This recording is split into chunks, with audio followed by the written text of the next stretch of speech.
Capital, एउटा चाहिँ preference share capital र टाइप्स अफ डिफरेन्ट क्यापिटल पनि हुन्छ है। 5 टाइप्स। ओके, पहिला पनि हामीले भने कञ्चन डेब्ट र इक्विटी। ओके, डेब्ट and equity are the component of capital. Yes, त्यो पनि हामीले पढिसकेका छौँ, डेब्ट क्यापिटल एन्ड इक्विटी क्यापिटल। अब टाइप्स अफ क्यापिटल पनि छ के, जस्तो टाइप्स अफ सेयर क्यापिटल भन्ने बित्तिकै दुईटा, अघि पनि भने मैले, एउटा preference share capital and ordinary और इक्विटी सेयर क्यापिटल। त्यो दुईटा क्यापिटलको सेयर क्यापिटलका डिफ्रेन्ट टाइप्सहरू छन्। हामीले कञ्चनले भन्दै थियो कतिवटा रे भन त? 5 वटा हो कि भन? के हो भन, तिमीले जाने 5 वटा नै होला, भन त। Financial, natural, produced, human and social. हजुर, financial, natural, produced, human and social. ती चाहिँ रिसोर्सेसहरू भए, ती रिसोर्सेसहरू भए, ती पनि भएनन्। अरू कसैलाई आइडिया? सोमराज?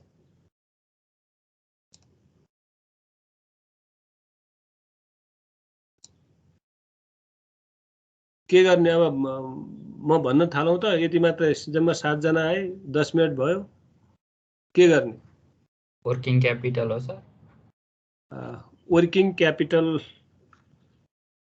त होइन, फाइनान्शियल र इकोनोमिक त्यस्तै खाली हो सर। फाइनान्शियल इकोनोमिक भने पनि भएन।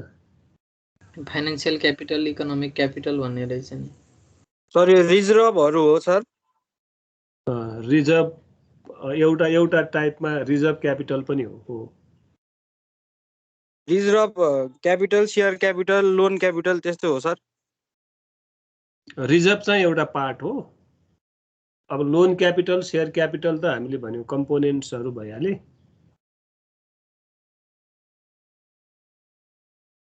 अरू यसरी नै होला, धेरै कुरो त सिकिँदै छ नि यसरी। अब हाम्रो दीपक फेरि आउने बित्तिकै होल्डमा बस्छ, के भन्ने दीपक?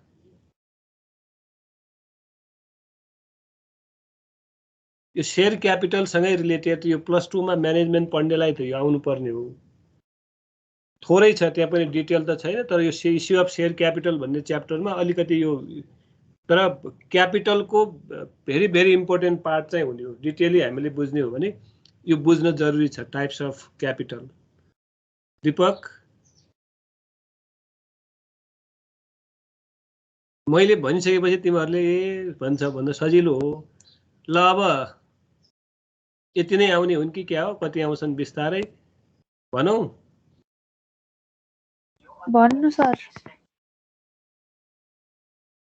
ल, 5 वटा अघि भन्दै थियो, 5-6 वटा क्यापिटल छ। सबैभन्दा पहिलो भनेको अथोराइज्ड। अब अलि आइडिया होला, अथोराइज सेयर क्यापिटल हो टाइप्स अफ क्यापिटलमा। The first one is authorised maximum and nominal capital भन्छ त्यसलाई। र हामीले अब अलिकति सोध्छु भन्ने कुरोमै मैले चाहिँ फोकस गरे हो। हामीले different documents of the company पढ्यौँ र डिफ्रेन्ट फर्म अफ कम्पनी पढिसकेका छौँ। र मेरो म्याक्सिमम क्यापिटल हुन त यो पहिला डिस्कसन गरिसकेका गर्न चाहिँ थोरै अब त्यो डकुमेन्ट्समा गरिएको छ, त्यसलाई डिटेली यहाँ जाउँ। र त्यो मेमोरेन्डम अफ एसोसिएसन र आर्टिकल अफ एसोसिएसन बनाउँदाखेरि मेरो म्याक्सिमम लिमिटेसन अफ क्यापिटल 20 अरब, 30 अरब, 40 अरब कति हो त्यो मेन्सन गर्नुपर्ने हुन्छ। र सिम्पली त्यो लिमिटेसनलाई हामी चेन्ज गर्न सक्दैनौँ। हेर, जस्तो हामीले क्यापिटल बढाउनु पर्यो भने त्यो जुन लिमिटेसन, जुन दायरा त्यहाँ म्याक्सिमम क्यापिटल छ त्यहाँसम्म हामीले बढाउन सक्छौँ। कसैलाई नसोधिकन, कसैको अथोरिटी नलिकन हामी बढाउन सक्छौँ। तर यदि त्यो जुन म्याक्सिमम लिमिटेसन अथोराइज्ड क्यापिटल छ त्यसलाई हामी एक्सपेन्सन गर्न अथवा बढाउन चाहियो भने त्यसपछि मेजोरिटी पोर्सनले अथवा 2/3 पार्टी त्यो पोर्सनले चाहिँ जेनरल मिटिङबाटै हामीले पास गराउनु पर्छ कि टोटल क्यापिटल मैले कति बढाउने त, त्यो अथोराइज्ड म्याक्सिमम क्यापिटल कति बढाउने भन्ने कुरो पास गराउनु पर्छ मिटिङबाट, एजिएमबाट। त्यसपछि मात्रै थप्न सकिन्छ। त्यसैले हामीले के भन्छौँ भने authorised share capital is the maximum limitation of capital and simply we can not change this. यदि हामीले चेन्ज गर्न चाह्यो भने पनि त्यो चेन्ज गर्न सकिँदैन भन्ने हिसाबले पहिलो क्यापिटल भयो। र यो डकुमेन्ट्समा जति मेन्सन गरे हुन्छ त्यहाँसम्म हामी इजिली चाहिँ बढाउन सक्छौँ। र कहिले पनि तिमीहरूले त्यो डकुमेन्ट्स हेर्न पनि सक्छौ। कुनै पनि कम्पनीको अथोराइज्ड क्यापिटल म्याक्सिममै हुन्छ। म्याक्सिमम भनेको कसैले 2 टाइम्स भनेको इस्युड क्यापिटलको 2 टाइम्ससम्म त्यो राखेको देखिन्छ। र सेकेन्ड भनेको issued capital. Second capital is issued share capital.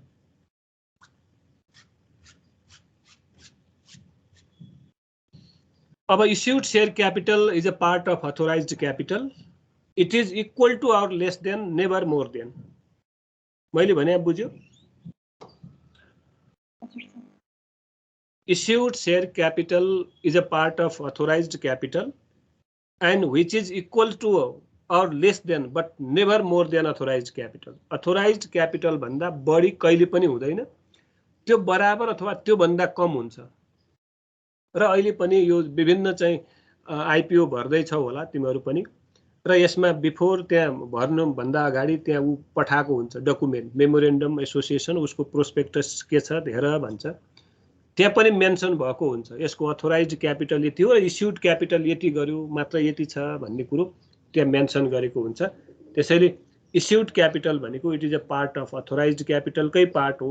र कम्पनीको जति निड भयो on the basis of need of त्यो कम्पनी क्यापिटल कति कलेक्सन गर्ने त अथोराइज्डको 50% कलेक्सन गर्ने, 60% कलेक्सन गर्ने, 75% कलेक्सन गर्ने अथवा त्यही अथोराइज्ड म्याक्सिमम नै कलेक्सन गर्ने भन्ने कुरो it depends on the provision of company. उसको स्ट्राटेजी, उसको चाहिँ प्लान पोलिसीमा भर परे हुन्छ। त्यसैले सेकेन्ड भनेको हाम्रो के भयो? इस्युड क्यापिटल भयो। सर एउटा क्वेशन आयो सर। हजुर के भन्दाखेरि अब तपाईको के रे हाम्रो अथोराइज शेयर क्यापिटल समथिङ भयो रे, अनि पछि हाम्रो इस्यु त्यसको कम गर्यो रे हैन, अनि हाम्रो राइट शेयर इस्यु गर्दाखेरि त्यो अथोराइज शेयर क्यापिटल बढ्छ कि कन्स्ट्यान्ट हुन्छ सर? अथोराइज्ड बढ्दै बढ्दैन नि, अथोराइज्ड कन्स्ट्यान्ट हुन्छ। त्यही कुरो मैले भनिरहेको छु, अथोराइज्ड क्यापिटल इज कन्स्ट्यान्ट हुन्छ। तर मैले फेरि अघि नै भनिसकेँ, अझ रिपिट गरेँ। तर यदि अथोराइज्ड क्यापिटल बढाउनु पर्यो भने we have to conduct meeting, एजिएमै बोलाउनु पर्छ, त्यसलाई विशेष साधारण सभा बोलाउनु पर्छ र विशेष साधारण सभाबाट त्यसलाई स्याङ्सन गराउनु पर्छ, पास गराउनु पर्छ। अब हाम्रो अथोराइज्ड क्यापिटलको लिमिटेसन हामीले बढाउँ है भनेर बढाउनु पर्छ र डकुमेन्ट चेन्ज गर्नुपर्छ र चेन्ज गरेको डकुमेन्ट कम्पनी रजिस्ट्रार कार्यालयमा सब्मिट गर्नुपर्छ, नेप्सेमा सब्मिट गर्नुपर्छ। भनेको कन्सर्न अफिसेसमा चाहिँ हामीले त्यो सब्मिट गरिसकेपछि बल्ल लिगलाइज रूपमा त्यो चेन्ज हुन्छ, नत्र कन्स्ट्यान्ट नै हो। त्यसैले त भने नि, अघि नै भने हामीले अथोराइज शेयर क्यापिटल भन्दा इस्युड क्यापिटल कम नै हुन्छ।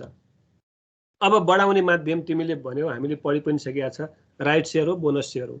राइट शेयर, बोनस शेयर दिएर हाम्रो म्याक्सिमम लिमिटेसनसम्म पुग्यो भने फेरि हामीले बढाउन चाह्यो भने त्यो स्याङ्सन गर्नुपर्छ, पास गराउनुपर्छ। पास गराइसकेपछि त्यो लिगलाइज रूपमा चाहिँ एउटा डकुमेन्ट बन्छ र त्यही अनुसार हामीले चाहिँ ट्रान्जेक्सन गर्छौँ। आकाश बुझ्यो? बुझ्यो सर। ओके, अरूलाई पनि कुनै डाउट? यही कुरो हो। अब अर्को न त थर्डमा गयो, थर्ड क्यापिटल पुग्यो हामी। अहिले पछाडि जोइन भएको हामी। हजुर सर, यो अथोराइज म्याक्सिमम क्यापिटल के को आधारमा राख्छन् कम्पनीहरूले? मतलब सुरुमै मेमोरेन्डम गर्दै यो अब एकदम अनलिमिटेड जस्तो राखिदिएर अनि पछि कम्पनीले जति मन लाग्यो त्यति सेयर इस्यु गर्न पायो नि त, त्यसरी पाउँदैन। अब त्यो पनि यसो हुन्छ हेर, कुनै पनि कम्पनी रजिस्टर हुँदाखेरि त्यो चाहिँ अब नेसनल लेभलको हो कि अथवा रिजनल लेभलको हो कि अथवा त्यसको भोल्युम के हो, अनि कम्पनीको नेचर पनि के हो छुट्याइदिएको छ नि। क, ख, ए, बी, सी, डी वर्गमा छुट्याएको छ। त्यो कुन वर्गको कम्पनी हो त्यसका विभिन्न क्राइटेरियाहरू छन्। त्यो क्राइटेरियालाई ध्यान दिएर मात्रै हामीले क्यापिटल पनि मेन्सन गर्नुपर्ने हुन्छ, नत्र जति पायो त्यति क्यापिटल मेन्सन गर्दा कुनै मतलबै हुँदैन। त्यो रेगुलेटरी बोर्ड हुन्छ, हामीले भन्यौँ नि, त्यो बोर्डले जुन रेगुलेट गर्ने बोर्ड हो त्यो बोर्डले पनि स्याङ्सन दिएको हुनु पर्यो नि। अथवा डकुमेन्ट दिइसकेपछि त्यो डकुमेन्ट्स ठिक हो होइन भन्ने कुरो एनालिसिस गरिसकेपछि मात्रै प्रमाणपत्र दिन्छ, रजिस्ट्रेसन गरिसकेपछि एउटा डकुमेन्ट दिन्छ नि। त्यो डकुमेन्टको बेसमा उसले चाहिँ अपरेसन गर्न पाउने हो नि, लिगल प्रोभिजन छ। त्यसैले जति पायो त्यति उसले चाहिँ त्यो अथोराइज्ड क्यापिटल पनि राख्न मिल्दैन है। कहाँ कुन लेभलको हो त, नेसनल अथवा रिजनल अथवा लोकल अथवा उसको ट्रान्जेक्सनको भोल्युम के हो, नेचर के हो भन्ने हिसाबले चाहिँ हामीले क्यापिटल राख्न पाउँछौँ। जति पायो त्यति क्यापिटल राख्न पाइँदैन है। एकदम गुड। अरु थर्डमा जाउँ अब।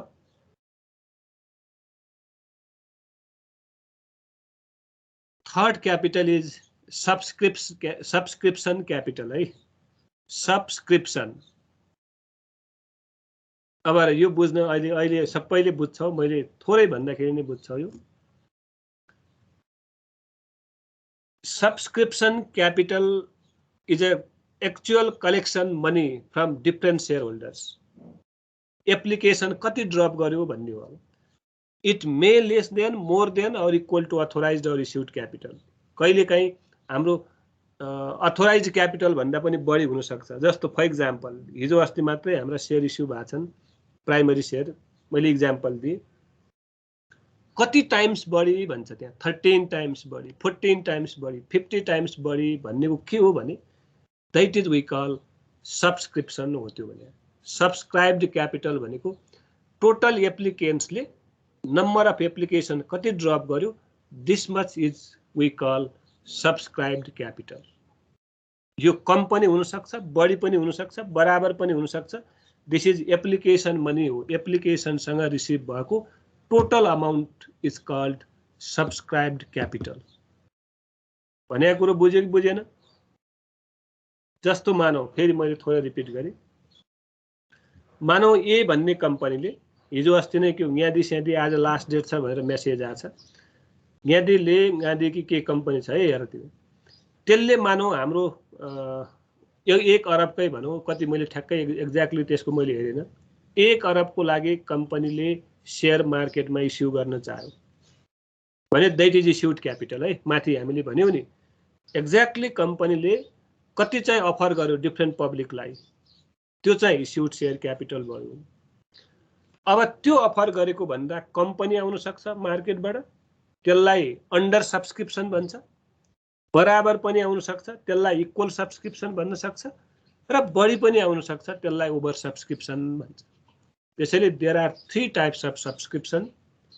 सब्सक्राइब्ड क्यापिटलका 3टा रूप छन्, फर्म छ।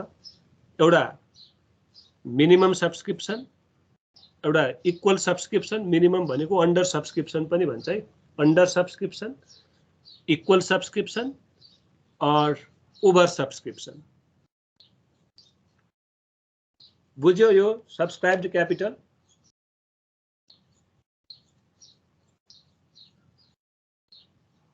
कोही बोलेन त? तर अन्डर सब्सक्रिप्सन भयो भने त इस्यु म्यानेजरले सबै शेयर किन्नुपर्छ हैन र? अब ठिक, एकदमै राइट कुरो। त्यो इस्यु म्यानेजरसँग पनि कुरा जोडौँ। अब लिगल रूपमा त्यही हो। जब इस्यु म्यानेजर अथवा अन्डर राइटर भन्छ, अब त्यो मैले त्यससँग पनि तिमीले राइट क्वेसन गर्यो, मैले थोरै जोडेँ। अन्डर राइटर अथवा त्यो इस्यु म्यानेजर जुन एउटा सब्सिडियरी कम्पनी हुन्छ अथवा एउटा कुनै कम्पनी भनौँ, अहिले एजेन्ट कम्पनी भन्छ, र उसले अन्डर राइट गर्छ कि। अब लिगल रूपमा त्यही हो, तर व्यवहारमा त्यो नहुन पनि सक्छ। लिगल रूपमा के हो भने जति हामीले इस्यु गरेको exactly number of shares issue गरे हुन्छौँ, त्यसको जम्मै अथोरिटी, जम्मै राइट चाहिँ कसले अन्डरटेक गरे हुन्छ, इस्यु म्यानेजरले गरेको हुन्छ। र त्यो इस्यु म्यानेजर अथवा इस्यु एजेन्ट कम्पनीले त्यो अन्डरटेक गरे बापत we have to pay some commission, त्यसलाई अन्डर राइटिङ कमिसन भन्छ। र underwriting commission is also related to अब हाम्रो त्यो फिक्टिसियस एसेटसँग रिलेटेड हो। लङ टर्म लाइबिलिटिजसँग कुनै एउटा एक्सपेन्स हुन्छ भने त्यसलाई immediately day to day operational expenses भएर राइट अफ गर्न मिल्दैन भनेर पहिला चाहिँ भनेको थियो। अहिले एनएफआरएसको रुल अनुसार यदि त्यस्तो एक्सपेन्सेस छ भने that we have to write off within 1 year भनेर एजम्सन गरेर पुरै टोटल राइट अफ गर्छ अथवा एक्सपेन्स मान्छ नै, अब त्यो रुल अनुसार। तर तिमीले भनेको कुरो ठिक हो। यदि सपोज मानौ एबिसी भन्ने कम्पनीले अघि भन्यो 1 लाख शेयरको लागि मार्केटमा इस्यु गर्ने एप्लिकेसन उ गर्यो, नोटिस पब्लिस गर्यो भनौँ। र 1 लाखमा उसले 90,000 मात्रै मार्केटबाट एप्लिकेसन आयो भने 10,000 को जिम्मा त्यो इस्यु म्यानेजरले अथवा इस्यु एजेन्टले अथवा त्यो कम्पनीले लिनुपर्छ भने 1 लाखै हो। त्यही लिए बापत त्यो रिस्क लिए बापत हामीले कमिसन पे गर्ने हो। त्यसलाई भन्छ अन्डरराइटिङ कमिसन भन्छ। अन्डरराइटिङ कमिसन पनि मैले जोडे है तिमीहरूलाई। अन्डरराइटिङ कमिसन अन्डरराइट गर्ने मान्छे अथवा त्यो रिस्क बेयर गर्ने मान्छेलाई अथवा त्यो इस्यु म्यानेजर भनौँ अथवा इस्यु कम्पनी भनौँ जसले चाहिँ एजेन्ट भनौँ त्यसले टोटल रिस्क लिएको हुन्छ। यदि सबै मार्केटमा इस्यु भयो भने उसलाई कुनै रिस्क भएन भने बाँकी जति बाँकी हुन्छ त्यो मैले नै किन्छु भन्ने चाहिँ उसले चाहिँ अथोरिटी लिएको हुन्छ। त्यसैले उसले कमिसन पाउँछ र त्यस्तो कमिसनलाई हामी के भन्छौँ अन्डरराइटर कमिसन भन्छौँ। अन्डरराइटिङ कमिसन त्यो पनि क्लियर भयो। र सब्सक्रिप्सनमा 3टा ओभर अहिलेको सबै केस ओभर सब्सक्रिप्सन हो। र ओभर सब्सक्राइब भयो भने के गर्ने त कसरी अलर्टेड गर्छ त? अहिलेको केसमा त 100% त्यही हो। कुनै पनि कम्पनीले यो चाहिँ आइपिओ इस्यु गर्न थाल्यो भने मिनिममको कुरै छोडिदिउँ 10 टाइम्स 13 टाइम्स 15 टाइम्स 20 टाइम्ससम्म ओभर सब्सक्राइब भएको केस छ। त्यस्तो केसमा अब लोयट्री सिस्टम नै हो, चिट्टा नै हो। र चिट्टामा कसले पर्छ कसले पाउँछ भन्ने कुरो कसैले एजम्सन गर्न सक्दैन। अब कसैको सबैलाई पनि पर्न सक्छ, कसैलाई नपर्न पनि सक्छ। यसमा कसैको विवाद पनि हुँदैन। अब अमाउन्ट पनि ब्लक हुन्छ र त्यो सेयर जतिखेर त्यो अलर्टेड हुन्छ त्यो अलर्टेड भएको भोलिपल्टै परेन भने हाम्रो ब्लक्ड अमाउन्ट रिलिज गरिदिइहाल्छ, समस्या भएन। अहिले त एकदमै सजिलो। यो भनेको these are the part of share capital, सबै सेयर क्यापिटलका पार्टहरू भयो। ल सब्सक्राइब्ड क्यापिटल 3टा भन्यौँ हामीले, over subscription, equal subscription and under subscription. र 2टा केसमा त्यति टेन्सन हुँदैन। ओभर सब्सक्राइब्ड भयो भने त्यतिखेर लोयट्री सिस्टम र लोयट्री सिस्टममा कसलाई पर्छ भन्ने ठेगान हुँदैन, जसलाई पनि पर्न सक्छ। 3टा टाइप भयो। अब अर्को very important thing called of capital. कुन क्यापिटल? कल। अब भन है यहाँ यो बेसिकली कल अफ क्यापिटल अहिले त 100% लमसम बेसिस। अस्ति हामीले 2टा सिस्टम पढेका थियौँ। कुन कुन?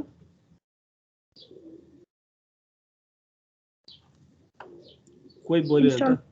इन्स्टलमेन्ट बेसिस र lump sum basis and instalment basis भनेर पढेका थियौँ, थोरै डिस्कसन गरेका थियौँ। र प्रेजेन्ट कन्टेक्स्टमा हामी लमसम बेसिस नै पढ्ने हो। र लमसम बेसिसमा हाम्रो called of capital is always equal to par value. हामीले पढि पनि सकेका छ। हाम्रो पार भ्यालु कति हुन्छ भनेका छौँ हामीले? प्र्याक्टिसमा पनि कति छ पार भ्यालु? 100। यस। अब हेर पार भ्यालु हामीले 100 मान्यौँ। पार भ्यालु कुनै पनि ₹100 छ भने अब यो 100 एकै पटक कलेक्सन गर्यो भने that is call lump sum basis भन्छ। र अहिले यो चाहिँ यो कल्ड अफ क्यापिटल भन्यो नि हामीले, यो called of capital is always equal to par value. Called of capital केसँग बराबर हुन्छ? अहिले चाहिँ केसँग बराबर हुन्छ रे कल्ड अफ क्यापिटल? पार भ्यालुसँग। पार भ्यालुसँग बराबर हुन्छ। अब हेर इन्स्टलमेन्ट बेसिसमा के हुन्छ भने इन्स्टल बेसिसको कुरो गर्दैछु मैले। यो चाहिँ यो कल्ड अफ क्यापिटल कम बेसी हुन्छ। कुन केसमा भने इन्स्टलमेन्ट बेसिसमा। जस्तो मानौँ कम्पनीलाई एकै पटक टोटल निड भएन भने डिफ्रेन्ट इन्स्टलमेन्टमा त्यो डिभाइड हुन्छ। मानौँ त्यतिखेर हाम्रो के भन्छ भने एप्लिकेसनमा कति बुझाउने, मानौँ 30 रुपियाँ एप्लिकेसनमा भयो। त्यसपछि त्यसलाई अलर्टमेन्ट भनेको नाम दिएको हुन्छ, 30 अलर्टमेन्टमा बुझायो। अनि त्यसपछि फर्स्ट कल भन्ने हुन्छ 21st कलमा। त्यसपछि फाइनल कल अथवा लास्ट कलमा 20 यदि कलेक्सन गऱ्यौँ भने टोटल यसरी हामीले डिभाइड गर्दाखेरि अब हेर कति कल गऱ्यौँ, मानौँ 30 रुपियाँ 50 सम्म कल गऱ्यौँ भने the called of capital is 80 रुपियाँ। त्यसैले अब मैले मिनिङ थोरै पछि भन्छु। यदि 100 नै गर्यौं भने सबै चारटै इन्स्टलमेन्ट आयो भने कल अफ क्यापिटल इज 100। यदि हामीले यो दुईटा मात्रै एप्लिकेसन र अलटमेन्ट मात्रै कल गर्यौं भने this is 60 rupees called of capital भयो। So called of capital is a part of par value. अघि हामीले इस्युड क्यापिटल भनेको is a part of authorised capital भनेको थियौं। सब्सक्राइब्ड क्यापिटल भनेको पनि पार्ट अफ इस्युड क्यापिटल नै हो, but it may more less or equal त्यहाँ भनिसक्यौं, टोटल क्यापिटलमै मेजर हुन्छ। But this called of capital is always measured with अथवा compared with this par value. It may more than or it may less than or equal to par value but not more than. अर्को पार value भन्दा पनि यसरी पनि भन्न, issued हिजो अर्को कुरो भन्यो है, पार भ्यालु सँग मात्रै नभनौं। हिजो हामीले इस्युड भनेको थियौं, इस्युड प्राइस थाहा छ? इस्युड प्राइस र पार भ्यालुमा के फरक छ त? बोलो न कोही। प्रिमियम डिस्काउन्टमा पनि पाइयो, पार भ्यालुमा पनि पाइयो इस्यु गर्न। अब ओके गुड। इस्युड प्राइस भनेको लेखिहाल, फर्मुलै हो पार भ्यालु प्लस प्रिमियम, प्रिमियम जोड्ने माइनस डिस्काउन्ट, डिस्काउन्ट घटाउने। डिस्काउन्ट घटाइसकेपछि एउटै चाहिँ कम्पनीमा एकैपटक प्रिमियम डिस्काउन्ट दुईटा हुँदैन, आइदर प्रिमियम होला और पार होला और डिस्काउन्ट होला। र कहिलेकाहीँ के हुन्छ भने प्रिमियम भयो भने पारमा जोड्दिने, डिस्काउन्ट भयो भने पारबाट घटाउने, that is issued price. So issued price भनेको it is equal to more than और लेस देन पार भ्यालु हुन सक्छ, कुनमा कम्पनीले इस्यु गरेको छ भन्ने कुरो। त्यस्तै अब यहाँ कल्ड अफ क्यापिटल भनेको is a part of par value हो। अब के अरे यो इस्युड प्राइस हो है, मैले पार भ्यालु भन्ने बित्तिकै पार भ्यालुमै नहुन सक्छ। इस्युड प्राइस भनेको प्रिमियमले बढ्न सक्छ, डिस्काउन्टले घट्न सक्छ। र जुन म्याक्सिमम हाम्रो चारवटा इन्स्टलमेन्ट हुन्छ रियालिटीमा, पहिला थियो, अहिले अब कुनै देशमा होला नहोला, नेपालमा चाहिँ छैन, म्याक्सिमम चारवटा इन्स्टलमेन्ट। अब यो बाँडेको हुन्छ, इस्युड प्राइस मानौ 110 छ भने 110 इज डिभाइड टु 2 इन्स्टलमेन्ट अथवा 3 इन्स्टलमेन्ट, म्याक्सिमम 4 इन्स्टलमेन्ट। अब कसरी बाँडेको हुन्छ भन्ने कुरो पनि it depends on the company, खालि मैले सिकाउन मात्रै खोजेको। So called of capital is a part of issued price, it may equal to or less than, never more than. यो भन्दा बढी कहिले पनि हुँदैन। issued price भन्दा यो called of capital कहिले पनि बढी हुँदैन, आइदर बराबर हुन्छ और लेस हुन्छ। यो मैले भने यो कुरो बुझ्यो? यो बुझ्यो sir. Okay, then next is paid of capital. Paid of, अब यो पेड अफ पनि इट डिपेन्ड्स अन द यो चाहिँ कल्ड अफ क्यापिटल। अब पेड नामै पेड अफ छ के। अब हेर, ब्याड डेट्स हामीलाई थाहा छ? Do you know the meaning of bad debts? कोही बोलेन। यसको मतलब कसैलाई थाहा छैन। लस नै हो सर यो पनि एउटा। कस्तो लस ब्याड डेट्स भने? अब जस्तो सप्लायरले पैसा तिर्दैन भने त्यो ब्याड डेट भयो। ओके, लस हो इफ ब्याड डेट्स हुन्छ। टोटल रिसिभेबल हामीले रिकभर गरेनौं भने त्यो लस, त्यो ब्याड डेट्स हो। त्यस्तै सुन, त्यस्तै यहाँ पनि शेयर मार्केटमा पनि के हुन्छ भने एरियर हुन्छ के, त्यसलाई कल्स इन एरर भन्छ। कल्स इन, तिमीहरूले सुनेको छ कि छैन? कल्स इन एरियर, ARREAR लेख है। यो कल्स इन एरर भनेको पनि ब्याड डेट्स नै हो, तर it is used in share market, capital मार्केटमा युज हुन्छ यो। र it is just as a compare with bad debts, because bad debts is used in receivable amount. अब भन, यो पनि मानौ एउटा कुनै XYZ ABC भन्ने कम्पनीले, XYZ कम्पनीले मार्केटमा शेयर इस्यु गर्यो। इस्यु गर्दाखेरि इन्स्टलमेन्ट बेसिसमै गर्यो। मानौ 30 रुपैयाँ कलेक्सन गर्यो, अर्को 30 पनि कलेक्सन गर्यो, त्यसपछि अर्को एउटा मान्छेले दिनुपर्ने अमाउन्ट यो 20 पनि दिनुपर्ने हो, 20 पनि दिनुपर्ने हो भने यो मान्छेले 60 रुपैयाँ पेमेन्ट गर्यो, 30 रुपैयाँ पेमेन्ट गर्न सकेन। उसले पेमेन्ट गर्न सकेन भनेको हामीले कलेक्सन गर्न सकेनौं कम्पनीले। त्यस्तो अवस्थामा यो 40 रुपैयाँ चाहिँ हाम्रो एरर हो, लस हो। मैले भने यो बुझ्यो? यदि मानौ कुनै कम्पनीले सेयर इस्यु गर्यो, XY कम्पनीले भनौँ, र त्यसमा एउटा राम भन्ने मान्छे सेयर होल्डर थियो, उसले पनि सेयर किनेको थियो राम भन्नेले। यो राम भन्ने मान्छेले यो 30 रुपैयाँ पनि पेमेन्ट गर्यो, यो 30 रुपैयाँ पनि पेमेन्ट गर्यो, दुईटा इन्स्टलमेन्ट चाहिँ पेड गर्यो। बाँकी त्यसले पे गर्न सकेन, मानौ त्यो विदेश गयो अथवा त्यसको डेथै भयो, कसको उसलाई थाहा भएन भने अब थाहा न कम्पनीले त सुरुमा जति इस्यु गरेको छ त्यति सेयरको मात्रै पैसा लिन पाउने हो, पछि अरू पैसा लिन पाउँदैन। अब यो 40 रुपीज हाम्रो लागि लस, कम्पनीको लागि के भयो त? लस भयो। 40 रुपीज आउनुपर्ने लस भयो। यस्तो लसलाई हामी सेयर मार्केटमा के भन्छौँ? कल इन एरियर भन्छ। र it is just as a bad debts and you know it is loss and all the losses and expenses are debited पनि, र हामीले उतापट्टि यो चाहिँ प्रफिट लसमा पनि यो चार्ज हुने गर्छ। अब यस्तो एरियर भयो भने मार्केटमा फेरि यस्तालाई रिइस्यु गर्न मिल्छ है। सुन, यदि एउटा मान्छेले दिन सकेन, फेल भयो, नम्बर अफ सेयर चाहिँ हाम्रो त्यो इस्युड नम्बर अफ सेयर त घट्ने कुरो भएन। अब यहाँनिर एउटा मान्छेले दिएन भने हाम्रो पैसा लस भएको हो। त्यो सेयरलाई अब उसले क्वेसन के पनि आउन सक्छ भने अलरेडी पेमेन्ट गरेको अमाउन्ट उसलाई रिफन्ड हुन्छ कि हुँदैन? ल हुन्छ त, यो भन त, उसले 60 रुपैयाँ तिरेको थियो, 40 तिर्न सकेन भने 60 रुपैयाँ उसको फिर्ता हुन्छ त?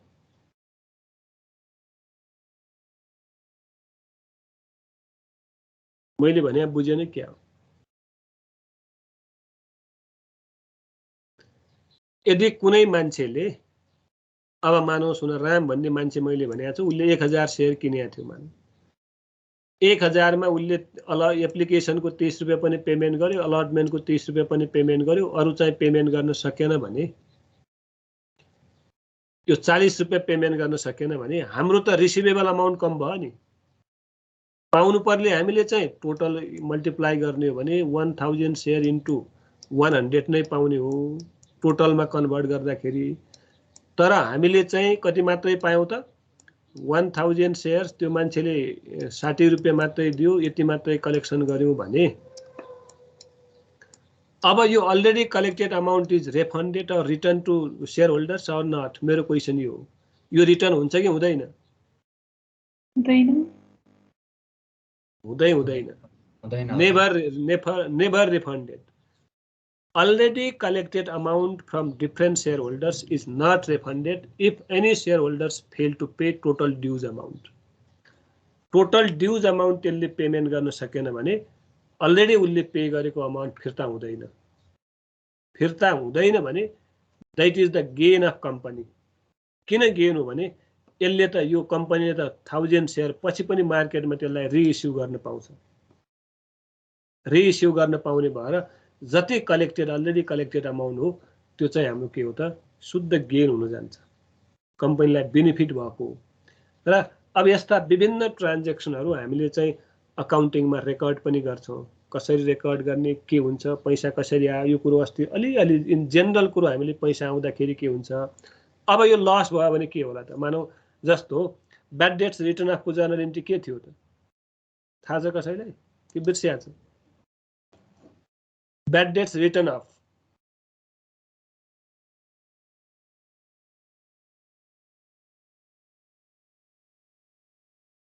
ए बोल न हो हजुर, किन नबोले? Bad debt to debtor account. हो, किन डेप्टर्स भयो त? ल भन त। Bad debts account debit. यस, करेक्ट इन्ट्री त्यही हो, ब्याड डेट्स अकाउन्ट डेबिट। तर अहिले चाहिँ त्यसलाई ब्याड डेट्स डेटर पनि भन्छ। डेटरलाई चाहिँ बेटर टु राइट हामीले अकाउन्ट रिसिभेबल अथवा बिल्स रिसिभेबल भन्छौँ है। ठिकै छ, डेटरै भन्छौँ भनौँ न। ल यो किन यो डेटर र यो डेबिट क्रेडिट भएको होला? So assets घट्यो नि त। ओके, एसेट्स घट्यो, किनभने if assets decreases we have to credit. Yes, यो किन ब्याड डेट्स डेबिट भयो? Because all the losses and expenses are debited. Bad debts is always loss if written off. यसका पनि दुईटा केस पढेका थियौँ, recover and written off. Bad debts written off is always loss. We know all the losses and expenses are debited. So bad debts account debit to debtors अथवा bills receivable, account receivable. Similarly अब यहाँनिर मैले चाहिँ यसमा share क्यापिटलसँग जोडेँ। Similarly हामीले चाहिँ यदि पैसा टोटल कलेक्सन गर्न सकेनौँ भने यहाँनिर चाहिँ अब यो ब्याड डेट्स टोटली पनि हुनसक्छ। यसको खास इन्ट्री त यस्तो हो, हेर, क्यास एकाउन्ट डेबिट अनि bad debts account debit to debtor हो कि टु अकाउन्ट रिसिभर अथवा डेट, यस्तो हो कि इन्ट्री त। यदि केही पैसा दियो भने यस्तो इन्ट्री भयो, एक पैसा पनि दिएन भने यस्तो इन्ट्री भयो। त्यस्तै सेयरमा पनि केही पैसा दियो केही पैसा दिएन भने जस्तै त्यहाँ पनि अरू सेयर होल्डरले पैसा दिन्छ नि, ए भन्नेले पो दिएन, त्यहाँनिर पनि हामीले either bank or cash account debit अनि कल इन एरियरमा अघि लेखेका थियौँ। Calls in arrear is loss है, कल्स इन एरियर के हो, लस हो र it is irrecoverable amount, irrecoverable अथवा if share holder fail to pay, त्यो उसले दिनुपर्ने अमाउन्ट दिन सकेन, फेल भयो भने त्यसलाई हामी के भन्छौँ, कल इन एरियर भन्छौँ। र अब मैले पेड अफ क्यापिटलको कुरासँग जोडे हो यो। अनि टु कहाँनिर पाएन त उसले, कुन जस्तो सेयर फर्स्ट कलमा अथवा फाइनल कलमा कहाँनिर पाएन, जहाँनिर पाएन यहाँनिर टु सेयर फाइनल कल अथवा first call share final call, यसरी हामी इन्ट्री बनाउँछौँ। यो यहाँ छैन तर अकाउन्टिङ सिस्टममा मेन्टेन गर्दाखेरि यसरी गर्छौँ भने हो। अब भन, यो कल्स इन एरियरले अमाउन्ट घटायो कि बढायो? घटायो। सो घटायो भने अब लेख, फर्मुला हो paid of capital equal to paid of capital, मैले भन्दैखेरि लेख्ने, फेरि अक्षर चिन्दैनौ तिमीहरू। Paid of capital equal to called of capital minus calls in arrear. Yes, घटाइदियो। अब called of capital, called of minus calls in arrear.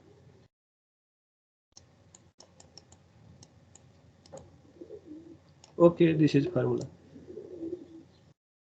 अब बाँकी सुन, यो सबै कुरो बाँकी 4वटा 5वटा पढ्यौँ र त्यसपछि अघि कसले अघि भनेको थियो, रिजर्भ क्यापिटल भनेको थियो। रिजर्भ क्यापिटल भनेको simply the differences between authorise capital and issued capital is reserve capital.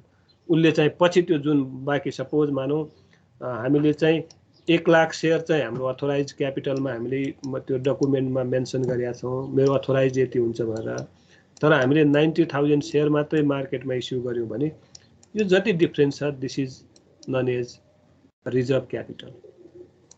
चाहियो भने हामीले यो 10,000 के गर्न सक्छौँ, बढाउन सक्छौँ। र बढाउने माध्यम फेरि सुनौँ, यो बढाउने माध्यम भनेको के होला, एकपटक प्राइमरी मार्केटमा आइपिओ इस्यु गरेको कम्पनीले दोस्रो पटक आइपिओ नै इस्यु गर्न पाउँदैन। थाहा छ नि तिमीहरूलाई सबैलाई? यो थाहा छ सर। अब अघि आकाशले भनेको थियो, आकाशले भनेको कुरोमा यही हो। अब जुन 10,000 डिफिसिट छ र त्यहाँ हामीले क्यापिटल बढाउनु पर्यो भने then we have different options. Bonus share issue गर्ने कि राइट सेयर इस्यु गर्ने, त्यहाँनिर अप्सन छ। त्यो अप्सनले हामीले क्यापिटल बढाउँछौँ र प्रत्येक कम्पनीले प्रत्येक वर्ष यो चाहिँ bonus share right share provision गरेको हुन्छ। त्यसको माध्यमले हामी रिजर्भ क्यापिटल जुन राखेका छौँ त्यसलाई फेरि हामी इस्युड क्यापिटलमा अथवा टोटल क्यापिटल बराबर हामीले भनेको म्याक्सिमम त्यो अथोराइज क्यापिटलसँग सम्बन्ध इस्यु क्यापिटल हुन्छ हाम्रो, र रियल क्यापिटल हामीले त्यति कलेक्सन गर्न सक्छौँ भन्ने कुरो सबै डकुमेन्टमा यसरी मेन्सन गरेको हुन्छ। र यही प्रोभिजनको बेसमा हामीले के गर्ने हो त, डिफ्रेन्ट अकाउन्टिङ यो के अरे यो सेयर क्यापिटलका टाइप्सहरू लेख्छौँ। अकाउन्टिङमा पनि यसरी नै रेकर्ड हुन्छ। यही कुरो ब्यालेन्स सिटमा पनि हुन्छ। ब्यालेन्स सिटमा पनि हेर, हामीले स्टेटमेन्ट अफ फाइनान्स त्यो चाहिँ के भनेको थियौँ रे, ब्यालेन्स सिट, इन्कम स्टेटमेन्ट, अर्को statement of retain earning, cash flow statement, सबै कुरोमा यस्तै फिगर ट्रान्सफर हुने हुन र यही कुरो लेख्छौँ। र कतिवटा क्यापिटल पढ्यौँ त हामीले, 6वटा क्यापिटल हुन्छन् प्र्याक्टिसमा। ल, यसमा कुनै केही डाउट छ भने सोध, नभए अब मैले सोध्ने पालो आयो।